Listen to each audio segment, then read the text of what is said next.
Como cada semana, repasamos las noticias más importantes que nos deja la actividad parlamentaria. Hoy hablamos del fallo del Tribunal Superior de Justicia de Navarra, que obliga a volver a adjudicar las licencias de FM de Radio Universidad y Net 21, pero también nos acercamos a otros temas como la educación, las cajas de ahorro o el circuito de los arcos, que están de rabiosa actualidad.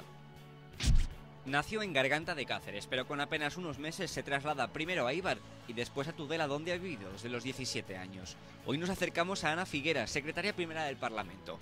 Milita en Izquierda Unida desde sus inicios y se entrevista con nosotros para conocerla un poco mejor. Se enfrentará también a nuestro test, no se lo pierdan.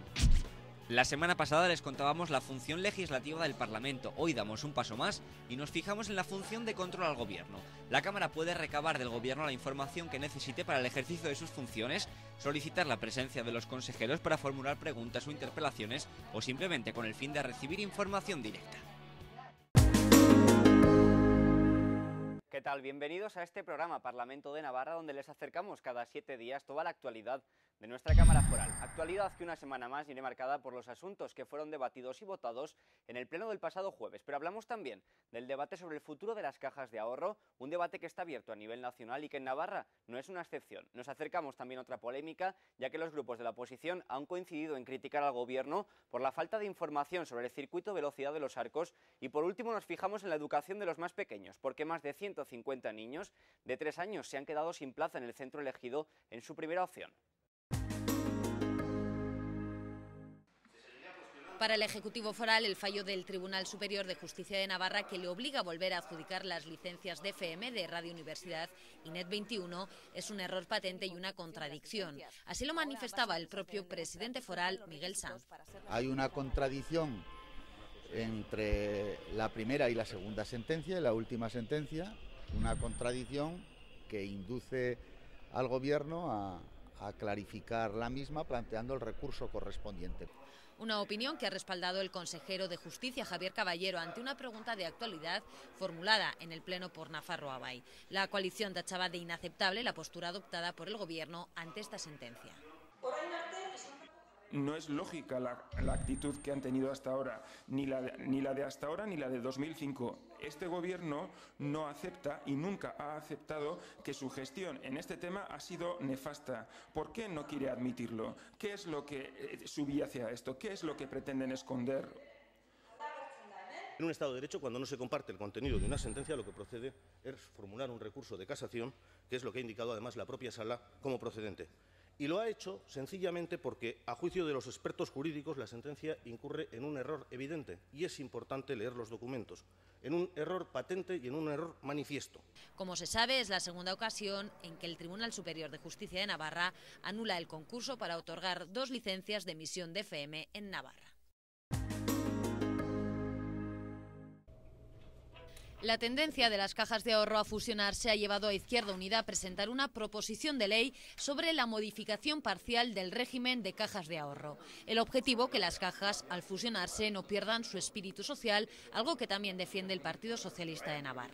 Lo que estamos exigiendo con esa proposición es que no se desvirtúe el espíritu de las cajas de ahorro. Creemos en el fondo de la cuestión, es decir, en que se avance en la idea de que las cajas en sus procesos de fusión no pierdan el carácter de caja en todo lo que tiene que ver con el aspecto social de las mismas, cosa que se vería dificultada si éstas tuviesen que acabar convirtiéndose en bancos. Por su parte, Nafarroa Bai, aunque ha admitido a trámite la iniciativa, sostiene que la modificación de la ley no es necesaria, ya que el problema, a su juicio, reside en que la normativa ya existente no es cumplida por el Gobierno de Navarra. No es cuestión de leyes forales, porque ya existe una que se incumple y desobedece flagrantemente todos los días por Miguel Sanz Sesma y su Gobierno, lo que constituye una acusación grave por mi parte, pero que la hago con conocimiento de causa. Nafarroa Bai ha informado además de que el Parlamento ha solicitado un informe jurídico al Consejo de Navarra sobre Caja Navarra.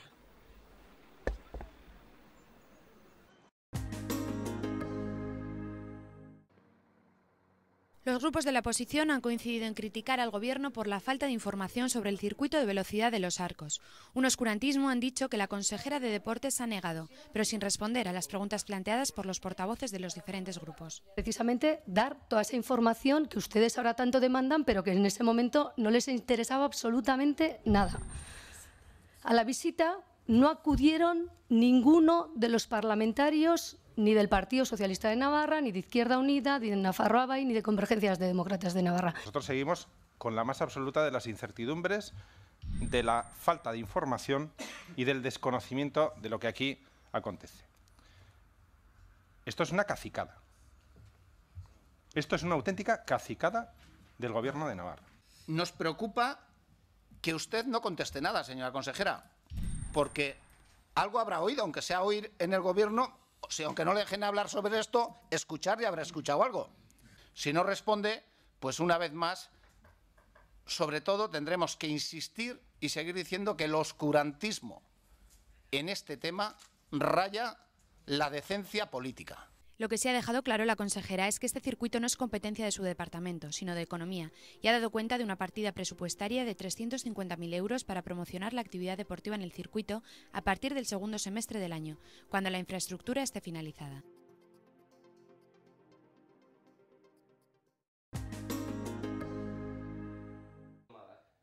Para el próximo curso 2010-2011 se ofertan 6.685 plazas, de las cuales 4.240 pertenecen a la red pública y 2.445 a la red concertada. Más de 150 niños de 3 años se han quedado sin plaza en el centro escolar escogido en su primera opción. Desde Educación se asegura que puede aumentarse el número de plazas ofertadas para cubrir la demanda. El derecho a la educación o a la escolarización es universal. Por lo tanto, se realizará el aumento de plazas en los centros públicos que sean necesarias para cubrir la demanda existente. El consejero de Educación ha comparecido en el Parlamento a petición del Grupo Socialista, quien ha mostrado su preocupación por que la educación pueda convertirse en una cuestión privada. A juicio de Catalán, el proceso de escolarización en Navarra se puede calificar de modélico. Nos preocupa muchísimo porque hace que la educación sea una cuestión prácticamente privada, privatizada. La educación y el proceso de escolarización preocupa en el momento que hay que escolarizar a los niños, a quien le toca eso. En esta comunidad, si me lo permiten manifestarlo así, salvo algunas cuestiones que podremos hablar, a las que usted se refería, es modélico. Creo sinceramente de que en toda la preinscripción pues haya prácticamente 150 alumnos que no son escolarizados en su primera referencia. Creo que es algo muy importante, y que este número sea menor que el del año anterior, pues también creo que es muy significativo. La matrícula definitiva se formalizará en los propios centros a finales del mes de junio. Ya saben ustedes que cada semana queremos acercarles a los diferentes parlamentarios y parlamentarias que componen la Cámara Legislativa. Hoy es el turno de Ana Figueras, la secretaria primera del Parlamento. Nos citamos con ella muy cerca del Parque de la Taconera, en el Bosquecillo, pero la lluvia interrumpe nuestra charla y nos vemos obligados a continuarla en una cafetería. No se lo pierdan.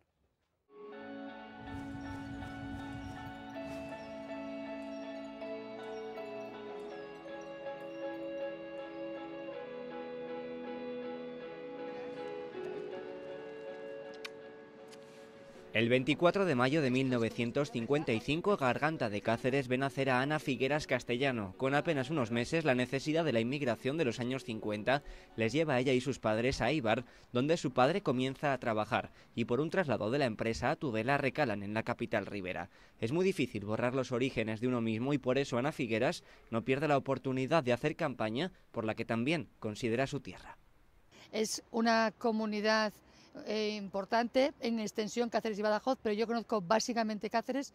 Es una provincia preciosa. La capital, bueno, pues es una ciudad, yo creo que de reconocido prestigio ya, es una ciudad monumental, reconocida. Y luego está, bueno, pues que ahí es la comunidad del contraste, ¿no? El norte de Cáceres es muy verde, a mí se me asemeja algo a lo que es el Prepirineo navarro, con mucho roble, con mucho castaño. Luego tienes una zona media, que es hasta Plasencia, donde tienes las encinas, con esas zonas tan preciosas, que es donde pastan fundamentalmente el ganado. luego tienes Cáceres, Trujillo, tienes Plasencia, tienes Hervás con una judería preciosa. Yo creo que es un conjunto, el de la provincia, el de Cáceres, francamente interesante para ser visitado. Pasada la adolescencia se ve obligada, como decíamos, a un nuevo traslado y con 17 años se presenta en Tudela. Cambio de ciudad, de ajustes y de vida, ya que comienza a trabajar en la empresa donde trabajaba su padre, la SKF, y comienza también a coquetear con la política. Hay un cambio que es innegable, el hecho de que te tengas que trasladar de una ciudad muy urbana y muy industrial como es Éibar, con 17 años a Tudela, una ciudad en ese momento que empezaba a despuntar la industria, pero básicamente agrícola, y bueno, pues con unas dificultades normales, yo entiendo, por la diferencia que existe, pues incluso en lo que es la propia ciudad, la configuración, un casco viejo importante, un desarrollo incipiente de los primeros ensanches, que hace que una ciudad sea pues, de un clima continental contra un clima húmedo, y la verdad es que las diferencias normales de ajustes al principio, pero muy interesante porque enseguida empiezo a trabajar de la empresa donde trabajo todavía, con una ebullición ya política antes de volver a instaurarse la democracia. Estamos hablando de los años 73, con lo cual, bueno, pues hay un interés por la política por mi parte, un vértigo también de conseguir libertades, y luego un caldo de cultivo también en la Ribera y en Tudela, de gentes que ya, bueno, pues se plantean y apuestan por un cambio y una apuesta por la democracia y por reconstituir y restituir los derechos, ¿no? Y las libertades, y en ese sentido son años muy interesantes, primero por la juventud y luego por lo que nos venía por delante, lo que teníamos por delante. Yo empiezo a trabajar en el año 74, entonces hay esa necesidad ya de organizarse sindicalmente, pues para conseguir, bueno, fundamentalmente derechos para los trabajadores, pero libertades también para la sociedad en general, y bueno, pues ya se empiezan a configurar pues, comisiones, luego bueno, pues también en el devenir estás en los grupos políticos que entonces tenían su pujanza, pues en el caso mío, por ejemplo, era el PT, el Partido de los Trabajadores, comisiones obreras, también hay un sindicato, CESUD, que hay un tiempo en el que tiene una cierta vida, que luego bueno, vuelve otra vez en mi caso vuelvo a pertenecer a comisiones, y después ya como última historia política, pues lo que es Izquierda Unida.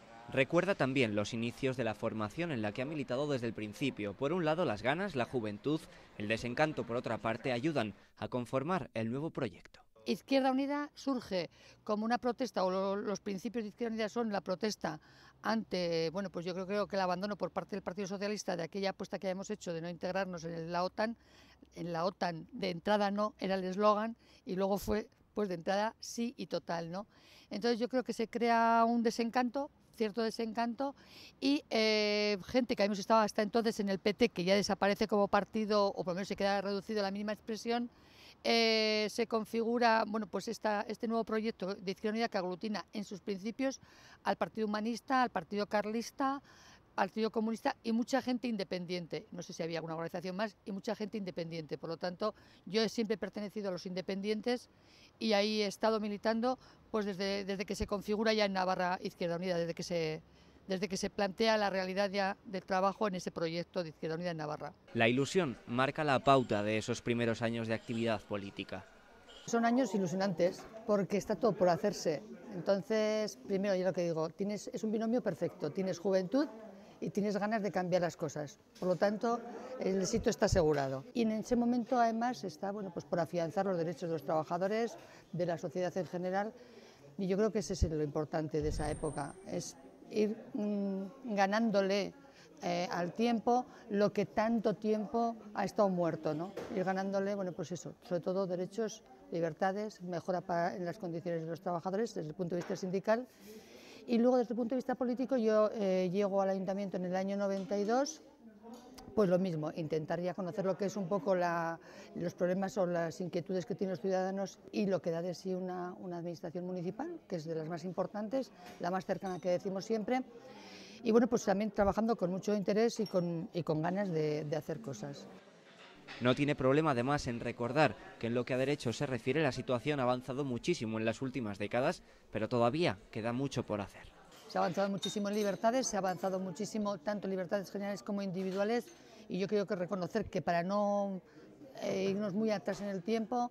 La ley de dependencia es una ley que tiene que cumplirse y que además es un derecho para los ciudadanos, no solamente para las personas mayores, sino también para las personas que tienen un problema de dependencia sobrevenido. Me parece fundamentalísimo el derecho, la ley contra la violencia de las mujeres, me parece que regularlo es importantísimo. Me parece importantísimo el derecho a... Es una ley muy larga, pero es el derecho al aborto. Me parece fundamental que, aunque no se ha despenalizado el aborto, sí que tiene una cobertura mayor, me parece importantísimo. Y me parece muy importante una ley que se ha hecho recientemente y que nosotros hemos apoyado sin ningún tipo de discusión, y es la ley de parejas de hecho, y poner en pie de igualdad a las parejas homosexuales con las heterosexuales. Por lo tanto, yo creo que en cuanto a derechos es verdad que hay que reconocer que se ha avanzado mucho y bien. Falta a veces desarrollarlo íntegramente en sus capacidades. Bueno, pero en eso estamos y por eso tenemos trabajo todavía por delante.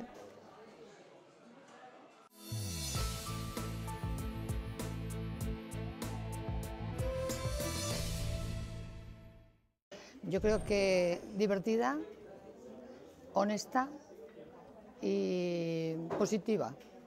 Bueno, pues yo creo que conseguir un mundo más justo en paz. Buah, pues unos espárragos tibios con un huevo escalfado.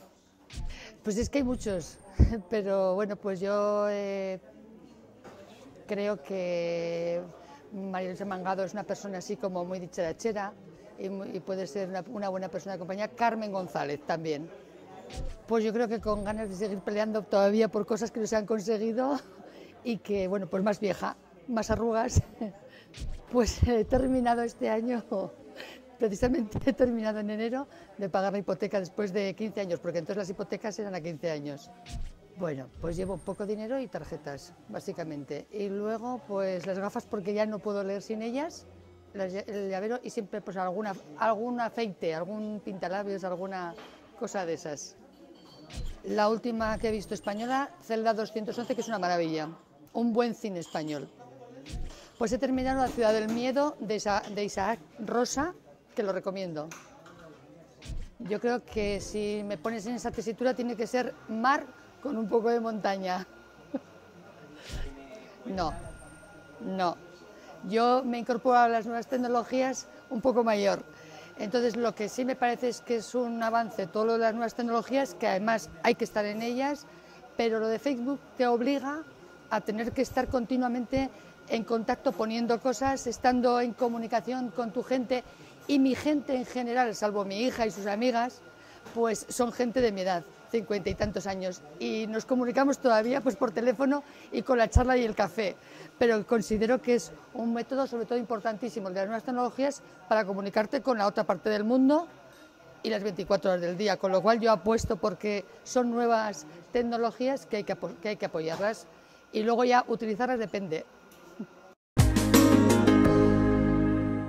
Si la pasada semana nos fijábamos en la función legislativa de nuestro Parlamento, hoy queremos acercarles otra de sus funciones principales, la de controlar al Gobierno. Y es que la acción del Gobierno de Navarra ha de contar siempre con el respaldo del Parlamento que le ha elegido. El Parlamento cuenta con instrumentos de control de las actividades del Ejecutivo con el fin de intervenir en su elaboración y en su desarrollo. La acción del Gobierno de Navarra ha de contar siempre con el respaldo del Parlamento que le ha elegido. Para ello, además de la aprobación de las leyes que el Gobierno promueve para regular materias que afectan al interés general de los navarros, el Parlamento cuenta con instrumentos de control de las actividades del Ejecutivo con el fin de intervenir en su elaboración y desarrollo. Se produce también comparando lo que se dijo en el programa de investidura, que es una manifestación de dirección política de la Cámara, puesto que elige quién le va a dirigir y en base a qué programa. Entonces, el control se referirá luego a que aquello que ha puesto en su programa de investidura pasa el tiempo y no está cumpliendo. Lógicamente, los grupos de la oposición pondrán de manifiesto ese defecto, en definitiva, para que los ciudadanos puedan ver que ese gobierno que prometía muchas cosas luego no las cumple, intentando de esa forma ganarse el favor de los ciudadanos diciéndoles, pero yo las haría. Lógicamente es un juego de poner un parámetro ideal luego con la realidad de lo que se hace.